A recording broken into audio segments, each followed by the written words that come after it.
நமக்கு அடுத்த மாசம் நீங்க இதெல்லாம் வாங்கியாச்சு தீர்ந்துட்டு ஒரு 1000 ரூபாய் நீங்க வாங்கினா கூட 100-150ங்கிறது ஒரு டிஸ்கவுண்ட் கூப்பனாவும் தந்துடுறாங்க. ஸோ இதை வாங்கி இன்னைக்கு பெண்கள் வீட்டுல இருந்து தொழில் தாராளமா செய்ய முடியும். ஸோ நீங்க கொடுத்த காசுக்கு பொருள் வந்தாச்சு, அதுக்கு எந்த பயமும் இல்லை.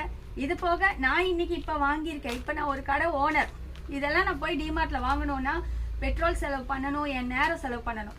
இப்ப இது இங்கேயே வந்துருச்சு. ஸோ இதன் மூலமா எனக்கு ஒரு வருமானமும் இன்னைக்கு நல்லா சம்பாரிச்சிட்டு இருக்கேங்க. இந்த விஷயத்த விளம்பரப்படுத்துறதுனால ஒரு 2 மாசத்துல 2 லட்சம் ரூபாய் நான் இன்கமும் எடுத்திருக்கேன். அது நான் பெருமையா சொல்றேன். இவ்வளவு பெரிய கடை வச்சு கூட நான் சம்பாதிக்காததை ஆக்சிஸ் இந்தியா மூலம் மளிகை சாமான வாங்கி என்னோட சொந்தக்காரங்க நண்பர்களுக்கு சொன்னனால நான் ஒரு வருமானம் ஈட்டியிருக்கேன். இன்னைக்கு பெண்களுக்கு கரெக்டான சேஃப் அண்ட் செக்யூர்டு அப்படி சொன்னா இதுக்கு தாங்க நான் ஓட்டு போடுவேன். ஸோ லேடிஸ் சாய்ஸோட ஓட்டு ஆக்சிஸ் இந்தியாவோட வியாபாரத்துக்காக தான். நன்றி, வணக்கம்.